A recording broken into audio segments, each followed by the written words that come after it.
আজ আমরা এমন এক প্রশ্ন নিয়ে কথা বলবো যে প্রশ্নটি এখন শুধু ভারতের নয়, পুরো দক্ষিণ এশিয়ার রাজনীতিকে নাড়িয়ে দিচ্ছে। ভারত কি ভাঙনের পথে? মণিপুর কি সত্যিই ভারতের থেকে আলাদা হতে চাইছে? টিভি স্ক্রলে আগুন, সোশ্যাল মিডিয়ায় স্বাধীনতার দাবি, আর বাস্তবে একটি রাজ্য প্রায় গৃহযুদ্ধের মতো অবস্থায়।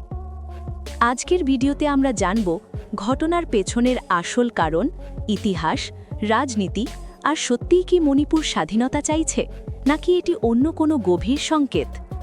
ভিডিওটি শেষ পর্যন্ত দেখবেন। মণিপুর কোথায় এবং কেন গুরুত্বপূর্ণ? মণিপুর ভারতের উত্তর পূর্বাঞ্চলের একটি সীমান্তবর্তী রাজ্য। এটি সরাসরি যুক্ত ভারতের সঙ্গে এবং প্রতিবেশী দেশ মিয়ানমারের সাথেও এর দীর্ঘ সীমান্ত রয়েছে। মণিপুর শুধু একটি রাজ্য নয়, এটি ভারতের অ্যাক্ট ইস্ট পলিসির অন্যতম গেটওয়ে, অর্থাৎ দক্ষিণ পূর্ব এশিয়ার সাথে ভারতের বাণিজ্য ও কৌশলগত যোগাযোগের চাবিকাঠি। কিন্তু প্রশ্ন হল, এই গুরুত্বপূর্ণ রাজ্যেই কেন এত রক্তপাত? সংঘর্ষের শুরু কিভাবে? 2023 সাল থেকে মণিপুরে শুরু হয় ভয়াবহ সহিংসতা। ঘরবাড়ি পোড়ানো, মানুষের উপর হামলা, হাজার হাজার মানুষ বাস্তুচ্যুত। সংঘর্ষের মূল কারণ জমি, সরকারি সুযোগ, পরিচয় ও অধিকার। একটি জনগোষ্ঠী মনে করে তাদের অধিকার কেড়ে নেওয়া হচ্ছে, অন্য পক্ষ মনে করে তারা নিজেদের অস্তিত্ব হারাচ্ছে। এই উত্তেজনা ধীরে ধীরে রূপ নেয় জাতিগত সংঘর্ষে, আর তারপর রাজনৈতিক সংকটে। তাহলে স্বাধীনতার দাবি এলো কোথা থেকে?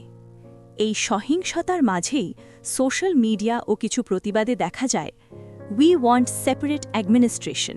Manipur is not safe with India." এখান থেকে প্রশ্ন ওঠে, মণিপুর কি স্বাধীনতা চাইছে? সরাসরি উত্তর না। মণিপুর রাজ্য হিসেবে আনুষ্ঠানিকভাবে স্বাধীনতা ঘোষণা করেনি, কিন্তু কিছু গোষ্ঠী, কিছু সশস্ত্র সংগঠন, কিছু প্রবাসী অ্যাক্টিভিস্ট ভারতের সংবিধান থেকে বেরিয়ে আলাদা শাসন ব্যবস্থা বা স্বাধীন রাষ্ট্রের কথা বলছে। এটা পুরো রাজ্যের মত নয়, কিন্তু এটাকে হালকা করে দেখারও সুযোগ নেই। ভারতের ভেতরে ভাঙনের আশঙ্কা কেন উঠছে? এখন আসি সবচেয়ে বড় প্রশ্নে, এই কথা কেন বলা হচ্ছে যে ভারত ভাঙছে? কারণ শুধু মণিপুর নয়, কাশ্মীর, নাগাল্যান্ড, মিজোরাম, পাঞ্জাব, অতীতে ভারতের বহু অঞ্চলে কেন্দ্র বনাম প্রান্তিক জনগোষ্ঠীর দ্বন্দ্ব রয়েছে। মণিপুর সংকট দেখিয়ে দিল, কেন্দ্র দ্রুত হস্তক্ষেপ করতে পারেনি, সেনা থাকা সত্ত্বেও সহিংসতা থামেনি, রাজনৈতিক আস্থা ভেঙে পড়েছে।